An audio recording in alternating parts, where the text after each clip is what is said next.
wa barik ala sayyidina Muhammadin wa ala alihi wa ashabihi wa man ihtada amma ba'du. Hadirin dan hadirat, para shaimin dan shaimat, qaimin dan qaimat rahimakumullah. Pertama-tama mari sama-sama kita bersyukur kepada Allah Subhanahu wa taala yang hingga saat ini menjadikan kita orang-orang yang tetap istiqomah menjaga ibadah-ibadah kita, baik itu yang wajib maupun yang sunnah.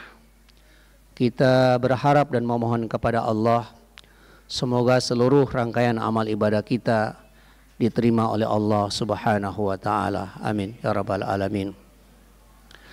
Hadirin dan hadirat rahimakumullah.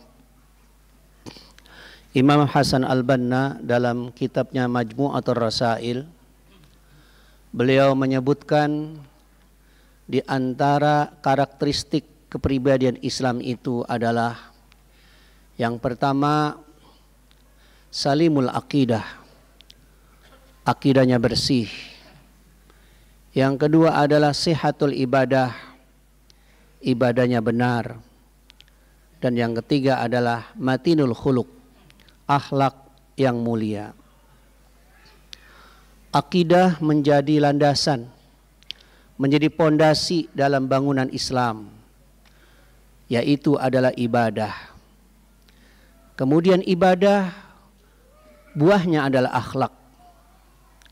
Apabila ibadah dilakukan secara benar, ibadah dilakukan sesuai dengan bimbingan Allah dan Rasulullah, maka hendaknya buahnya adalah akhlak yang mulia. Apabila seseorang yang rajin ibadah akan tetapi akhlaknya tidak mulia, berarti ibadahnya belum memberikan pengaruh dalam kehidupannya. Yang seharusnya ibadah itu, orang yang rajin ibadah akhlaknya adalah mulia. Al-Quran dalam surat Ibrahim ayat 25 menggambarkan a'udzubillahi minasyaitonirrajim. Bismillahirrahmanirrahim. Alam tara kaifa daraballahu masalan kalimatan tayyibah kasyajaratin tayyibah asluha sabitun wa far'uha fis sama' tu'ti ukulaha kulla hinin bi'idni rabbiha wa yadribullahul amsala linnasi la'allahum yatazakkarun. Kata Allah, alam tara, tidakkah kau perhatikan, kaifa daraballahu masalan kalimatan thayyibah, bagaimana Allah memberikan sebuah perumpamaan kalimat thayyibah. Kalimatan thayyibah itu adalah, ada yang mengatakan kalimatut taqwa, ada juga mengatakan kalimat tauhid, kalimat la ilaha illallah. Asluha sabitun kasyajaratin thayyibah, dia bagaikan pohon yang baik. Para tafsir menyebutkan pohon-pohon yang baik itu adalah pertama dari bentuknya. Bentuk pohon itu menarik, orang pada senang melihat pohon itu. Yang kedua, bisa jadi pohon itu mendatangkan buah yang disukai oleh banyak orang. Yang ketiga, pohon itu dapat memberikan manfaat kepada banyak orang, digunakan untuk berlindung, dan bahkan pohonnya itu bisa digunakan segala hal, banyak manfaat yang dibutuhkan oleh manusia. Wa far'uha fis sama', dahannya menjulang ke langit. Tu'ti ukulaha kulla hinin bi'idni rabbiha, lalu dia mendatangkan buah setiap musimnya.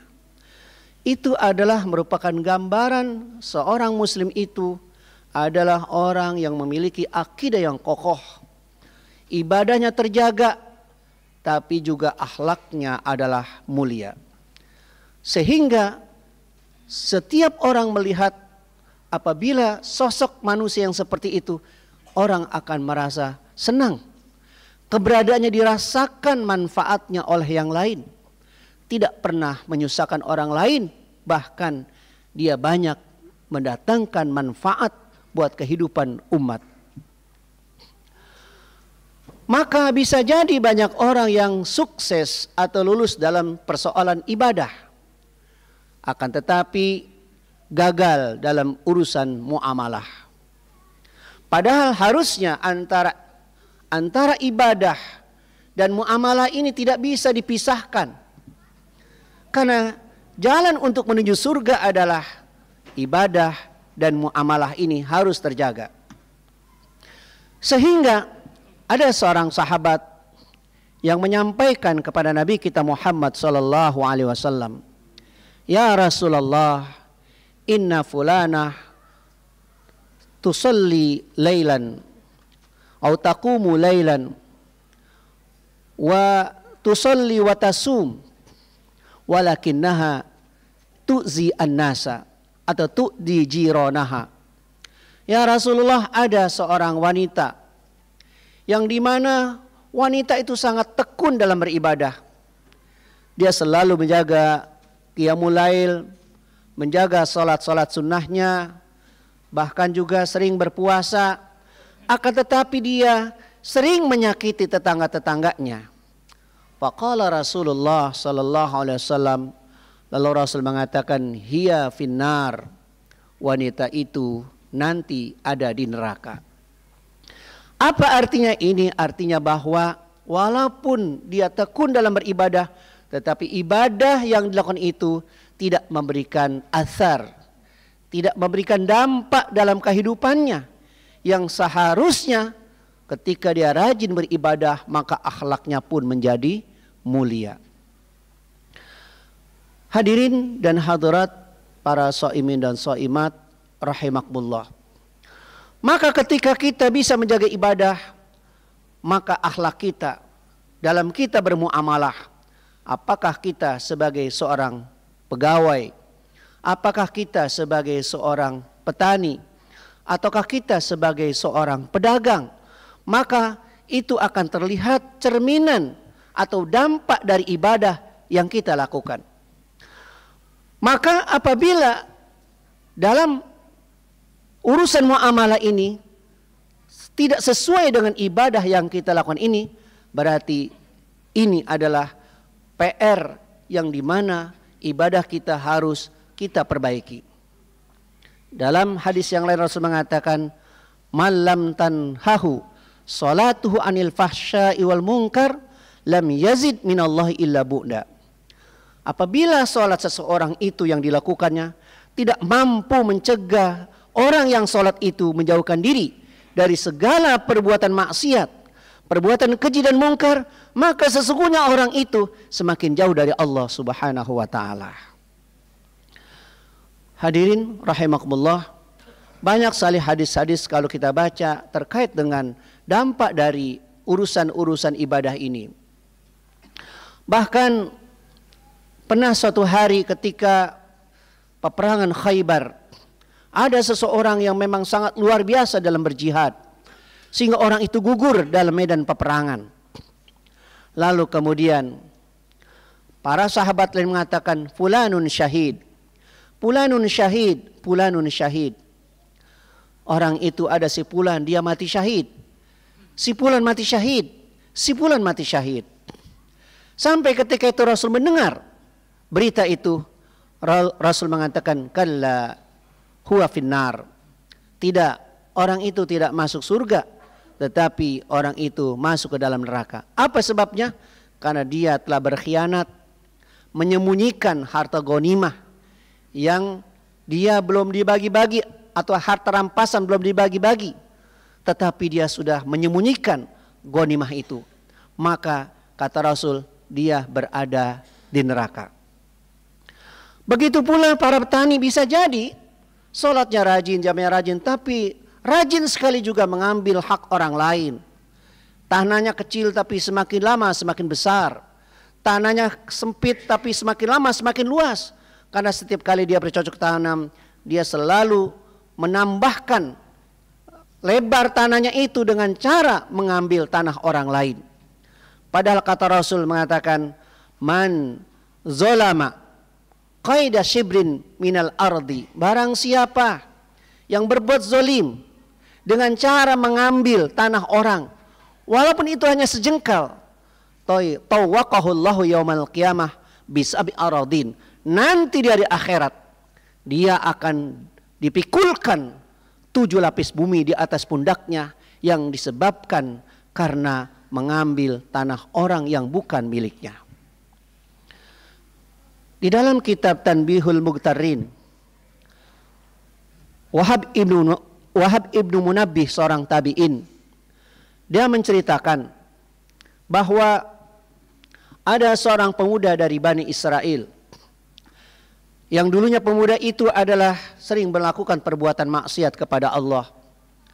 Lalu kemudian pemuda itu bertaubat. Bahkan diceritakan dalam kitab itu, wa ya'budu rabbahu sab'ina sanah, bahkan dia beribadah selama 70 tahun. Wala ya'kul wala yashrab, ya, dia jarang makan, jarang minum karena sering berpuasa dan selalu melaksanakan qiyamul lail. Kemudian seorang pemuda itu meninggal dunia, lalu sebagian sahabat-sahabatnya, teman-teman karibnya bermimpi pada suatu malam. Lalu dia bermimpi bertemu dengan sahabatnya sudah meninggal dunia itu. Lalu sahabatnya bertanya, ma fa'ala rabbuka bika, apa yang telah dilakukan oleh Tuhanmu terhadap dirimu? Faqala, lalu pemuda itu mengatakan, hasabani wa yaghfiru jami'az zunubi, Tuhanku menghisab aku dan mengampuni seluruh dosa-dosaku, illa udan khalaltu bihi asnani, kecuali satu batang kayu kecil yang itu aku ambil tanpa belum mendapat izin dari pemiliknya. Batang kayu kecil yang saya gunakan untuk mensogok gigi saya karena ada makanan terselip, lalu saya ambil batang kayu itu yang bukan milik saya dan tidak mendapat izin dari pemiliknya atau tanpa sepengetahuan pemiliknya. Lalu dengan sebab itu, wa ana mahbusun fil jannah, aku ditahan oleh Allah tidak bisa masuk ke dalam surga. Ila yaumil waqti hada, sampai saat ini, kata orang itu. Hadirin rahimakumullah, kalau kayu sekecil itu saja bisa menghalangi orang bisa masuk ke dalam surga, bahkan dalam hadis yang sahih pun, sekalipun itu sebesar jarum atau benang, bahkan lebih kecil dari itu, maka apabila itu diambil secara zalim, diambil dengan cara yang tidak sesuai dengan Islam, maka hal itu bisa menghalangi seseorang untuk masuk ke dalam surga. Maka dengan demikian, walaupun ibadah sudah terjaga dengan baik, tapi bagaimana ibadah itu harus memberikan dampak dan asar dalam kehidupan kita, sehingga kita bisa bermuamalah dengan sesama makhluk ini juga dengan baik. Karena muamalah yang buruk itu dapat menghalangi seseorang untuk masuk ke dalam surga. Sebagaimana dalam hadis yang lain, atadruna manil muflis, tahukah kamu siapa orang yang bokeh itu? Siapa orang yang bangkrut itu?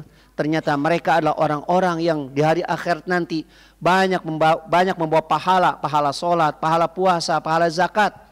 Akan tapi ternyata dia di dunianya sering menzolimi orang lain, pernah memukul orang lain, pernah menggosipin orang lain. Kemudian akhirnya kebaikan-kebaikannya diambil untuk menutupi dan membayar atas kezalimannya. Sampai-sampai pahalanya sudah habis, tapi dia belum mampu membayar seluruh kezalimannya.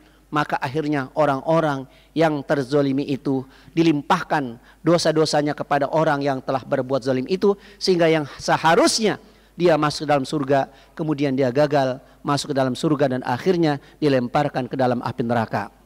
Mudah-mudahan Ramadan yang kita jalani saat ini dapat memberikan bimbingan kepada kita. Yang pertama adalah membimbing ibadah kita kepada Allah Subhanahu wa taala. Yang kedua, membimbing akhlak kita sehingga dengan ibadah yang benar, dengan akidah yang bersih, muamalah yang kuat, yang kokoh, yang baik, maka insya Allah la'allakum tattaqun, kita akan bisa mendapatkan menjadi orang-orang yang bertakwa di sisi Allah Subhanahu wa taala. Wal afu minkum. Wassalamualaikum warahmatullahi wabarakatuh.